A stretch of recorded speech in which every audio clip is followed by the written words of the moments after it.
brings to you settlement plot at Dargal near Mopa Airport. Price starts from 15,000 rupees per square meter. आता ही हे लायली पळय भाजी काय कितें ही ती जुकुनी म्हणा ती आमच्या थंय ना भायल्या देशाची ती म्हापसा एग्रीकल्चरान आसले एक संपत्ती पार्सेकरा ओके ते कितें जालें तेणी म्हाका सांगलें की एक ट्राय कर व्हरून आमच्याकडे आसा ते रोपटे ताका कितें फळां लांब काय कशी दुदया भशेन तवशा भशेन लागता फक्त ग्रीन सालाटाकच यूज जाता आणि चड फॉरेनर डिमांड आहा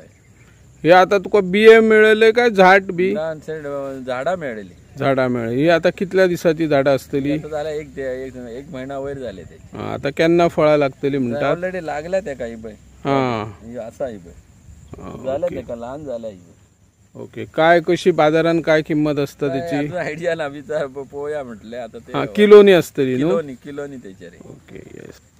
माली म्हणून 2-3 तरांची घातल्या व्हरायटी घातल्या एक आता गावठी टाइप घातल्या आणि एक अशी लोकल आता डेली घालता तसली घातल्या एक दोन म्हणजे एक आता स्टार्टिंग आहा न्ही ते दाखोवपाक जाय पण ती स्टार्ट फर्स्ट पयली लागता मागीर ते आनी लेट लागता वाली आता गावठी हे कितक्या दिसांनी लागतले लागलेले आहात सध्या कितले दीस जाले असतली त्या झाडांक गावठी आनी थोडे दीस लागतले पालो मातसो एक्स्ट्रा येता न्हू तेका ही 5 लागता रवी सांग कसले कसले भाजी ओनू लायल्यात तुम्ही लायल्या मुळे घातल्या ही चालू मुळे आहा तांबडी भाजी आहा हय आणि नाब आसा परत ते वाली 2 आणि तवशी सुद्धा घातल्या आम्ही आता ती आणि कलिंगडां घातल्या ओनू घातल्या आणि कलिंगडांक कितली जागेन घातल्या ती ओनू 1000 स्क्वेअर मिटरान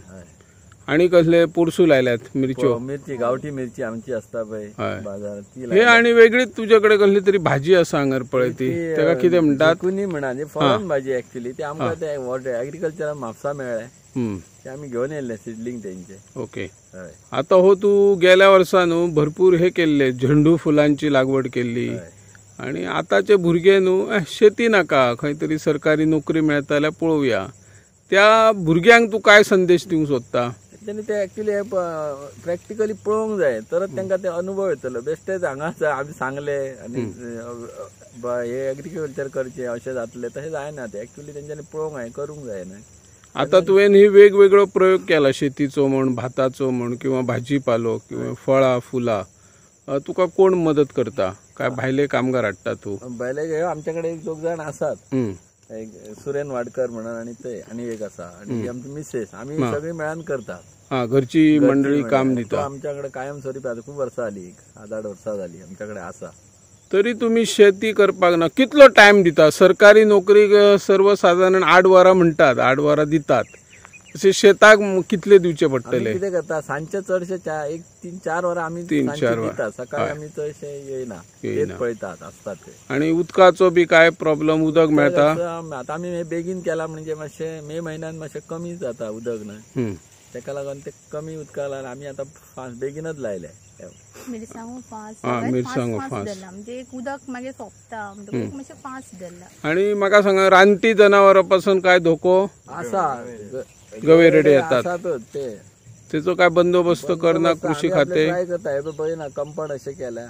स्वतः रावचो पडटा तेका रावचो पडटा रातचे तुम्ही जागरण करतात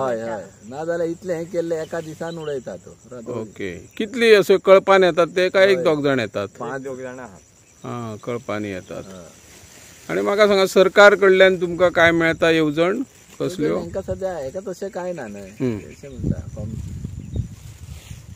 पुरिया म्हटलं आता पोया कशी कितें ते ओके येस आणि कितें भाभी तुवें लायला वेगळे कितें कारली काहीतरी कारले लायल्या हरसाणे घातल्यात ओके तू आता आमच्या रवीकडे कितले दीस करता काम हे जाले 8 वर्सां जाली म्हाका हांगा 8 वर्सां कंटिन्यू कशा प्रकारचे तू शेतान काम करता कशा प्रकारचे म्हटल्यार कसले कसले काम शेतातले सगळे नांगरणी फवारणी लागवड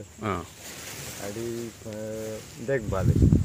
दिसाक कितलो टाइम दिता तू या शेतान दिसाक म्हटल्यार तशें कंटिन्यू आमचे दीसभर जातात ते 8 वरांचे पयस जाता आणि रातचो हांगारूच न्हिदता रातचो बी जागरण करतात न्हिदपाक ते आम्ही चिवय तुवें येथील श्रेया रविकांत नाईक यांच्या बागेमध्ये आहोत गेल्याच आपण दिवाळीच्या हंगामात बघितलं होतं की या ठिकाणी मोठ्या प्रमाणात झेंडूंची फुलांची लागवड या कुटुंबाने केली होती, श्रेया रविकांत नाईक यांनी. आणि आज या ठिकाणी वेगवेगळ्या प्रकारची फळे भाजी लागवड केल्याचे आपल्याला या ठिकाणी चित्र दिसत आहे. या ठिकाणी वाली 2 प्रकारच्या वाली आहेत, शिवाय मिरची लागवड झालेली आहे, कारली लावलेली आहे, शिवाय वेगवेगळे जे फळे आवश्यक आहेत, भाज्या आवश्यक आहेत, त्या भाज्या लावलेल्या आहेत. कलिंगण 1000 चौरस मीटर जागेमध्ये घातलेले आहे. आणि आजकालची जर आपण बघितलं युवक किंवा ज्यांच्याकडे उच्च शिक्षण आहे ते सरकारी नोकरीच्या मागे धावत असतात, परंतु आज आपले रविकांत आणि त्याची जी पत्नी आहे ती कसल्या सरकारी नोकरीची अपेक्षा धरत नाही आणि एक युवकांना संदेश देताना सांगतात, जर प्रामाणिक आपण शेतात राबवलं, एखाद्या वेळी आपण सरकारी नोकरीमध्ये 8 तास काम करत असतो, तेच काम जर आपण शेतात नियमित 4 तास जरी केलं तरी आपल्याला सरकारी नोकरीपेक्षा जास्त मानधन मोबदला या शेती व्यवसायातून मिळू शकतो. आणि शेती व्यवसाय म्हटल्यानंतर आपला कृषी प्रधान देश आहे आणि तालुक्यात अनेक शेतकरी, युवा शेतकरी वेगवेगळे शेतामध्ये प्रयोग करतात. त्याच पद्धतीने रवी नाईक आणि त्यांची पत्नी या ठिकाणी श्रेया नाईक आहे, त्यांनी वेगळे प्रयोग, मग भाजीपालाचे असो किंवा फळांचे असो, वेगवेगळे प्रयोग करून ती स्वावलंबी बनण्यासाठी इतरांना एक संदेश देताना सांगतात की इतरांनीही शेती व्यवसाय करावा. शेती व्यवसाय करत असताना एखाद्या वेळी निसर्गाची आपत्ती येते किंवा रानटी जनावरे आहेत, ती जनावरे या शेतामध्ये बागायतीमध्ये येऊन मोठ्या प्रमाणात नुकसानी करत असतात. त्यासाठी वन खात्याने याचं गांभीर्य ओळखून या रानटी जनावरांचा बंदोबस्त करावा आणि नवीन जे युवक येतात त्यांना सरकारने जास्तीत जास्त मोबदला देताना जो भाजीपाला असेल, फळे असेल, जी पिकवली जातात त्याला चांगल्या प्रकारे बाजारपेठ मिळवून देणे गरजेचे आहे. जर एखादा चांगला माल असेल, चांगलं पीक असेल तर ग्राहक सुद्धा शेतात येऊन माल घेऊन जात असतात. ज्या पद्धतीने रवी नाईक आणि त्यांची पत्नी श्रेया नाईक जी भाजीपाला करतात, फळांची उत्पन्न करतात, घरात येऊन सुद्धा लोक किंवा बागायतीत येऊन सुद्धा फळं भाजी नेत असतात. त्यासाठी या कुटुंबाची देख इतर युवा शेतकऱ्यांनी घेऊन ज्यांच्याकडे शेती असेल, शेत जमीन असेल, त्या शेतामध्ये वेगवेगळे प्रयोग करून सरकारी नोकरीपेक्षा सुद्धा जास्त मोबदला ही शेती व्यवसाय देऊ शकते, हे या दाम्पत्याने दाखवून दिलेलं आहे.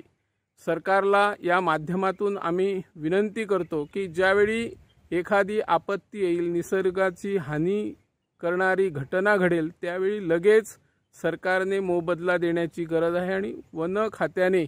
जे रानटी जनावरे या ठिकाणी येऊन नासधूस करतात त्यांचा बंदोबस्त करावा, अशी या माध्यमातून आम्ही मागणी करत आहोत. मी निवृत्ती शिरोडकर, इन गोवा 24 ताससाठी.